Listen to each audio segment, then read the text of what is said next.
Sabe, uma das maiores perguntas, talvez uma das mais misteriosas da fé, é justamente essa. Afinal, quem é o Espírito Santo? Para muita gente, a ideia é de uma energia, uma força meio cósmica, sabe? Algo anônimo. Mas e se essa visão estiver, na verdade, um pouco incompleta? E se em vez de um o quê, a gente estivesse falando de um quem? É exatamente isso que a gente vai explorar agora. A questão central é essa aqui, ó. A gente está falando de um quê ou de um quem? De uma influência divina, uma energia que a gente usa ou de uma pessoa com quem a gente pode se relacionar de verdade? A resposta, como a gente vai ver, muda absolutamente tudo na forma como a fé é vivida no dia a dia. Historicamente, é verdade, muitas vezes o Espírito Santo ficou meio de lado, sabe? Reduzido a essa ideia de algo vago, um sopro. Só que esse engano não é só um detalhe teológico, não. Isso acaba limitando a nossa compreensão de Deus, tornando a fé uma coisa mais fria, mais distante. Então, para a gente começar a desfazer essa confusão, vamos para a primeira grande revelação das Escrituras. Antes de entender como ele age, a gente precisa entender o que ele é. E a base de tudo, o fundamento é este: o Espírito Santo é plenamente Deus. E quando a gente fala em divindade, o que isso quer dizer na prática? Não é uma qualidade emprestada ou uma representação. Não. Significa que ele possui a mesmíssima natureza, o mesmo poder e a mesma eternidade do Criador. Ele é Deus em essência. E olha só que incrível. A Bíblia começa a nos dar pistas muito claras.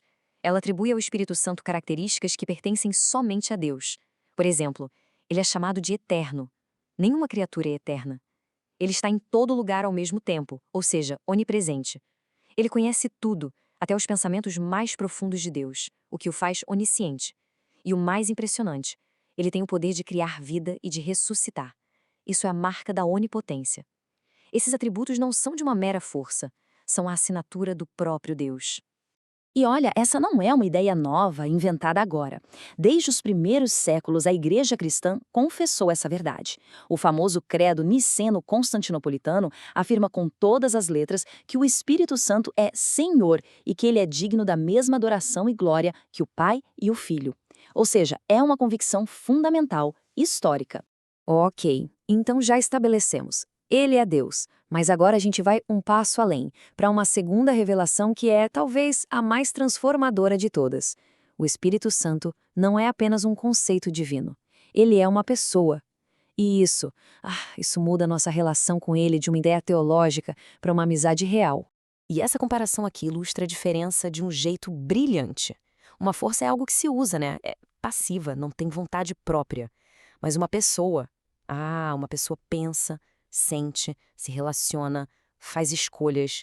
Uma força pode ser, de certa forma, controlada. Já uma pessoa precisa ser conhecida, respeitada. É a diferença gritante entre usar uma ferramenta e conversar com um amigo. E a Bíblia descreve o Espírito Santo com todos os traços de uma personalidade.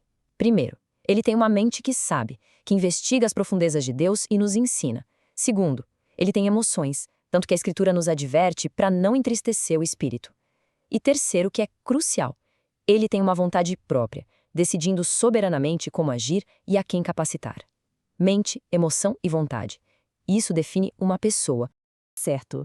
Vamos agora para a parte prática. Se o Espírito Santo é Deus e é uma pessoa, o que isso realmente significa para a nossa vida? Como é que essa verdade sai da teoria e entra na nossa rotina de segunda a sexta? Jesus usou uma palavra grega que é simplesmente incrível para descrever o espírito, paráclitos. Literalmente quer dizer alguém chamado para estar ao lado. Pensa nisso, um defensor, um ajudador, um consolador, um guia. Ele não é uma presença distante, mas sim o companheiro divino que foi prometido para caminhar com a gente. E é aqui que tudo se transforma. A adoração vira um diálogo, não um monólogo. A busca por direção se torna uma conversa com aquele que conhece o mapa completo. O conforto em tempos difíceis vem de alguém que entende a dor. O crescimento pessoal não é mais uma luta solitária, mas uma parceria. E o nosso serviço deixa de ser sobre a nossa força e passa a ser sobre o poder dele agindo através de nós. No fim das contas, o convite é simples, mas ao mesmo tempo profundo. É um convite para a gente ir além do conhecimento intelectual, é sair de apenas saber fatos sobre o Espírito para, de fato, conhecer essa pessoa divina numa experiência real, diária, que transforma a vida. E a gente termina com essa reflexão. Se tudo isso é verdade, se existe uma pessoa divina, que é o próprio Deus e que deseja ativamente se relacionar conosco como guia e amigo, a pergunta que fica é: o que poderia acontecer se a gente decidisse começar essa conversa de forma simples e sincera hoje mesmo? A resposta pode ser o começo de uma jornada totalmente nova.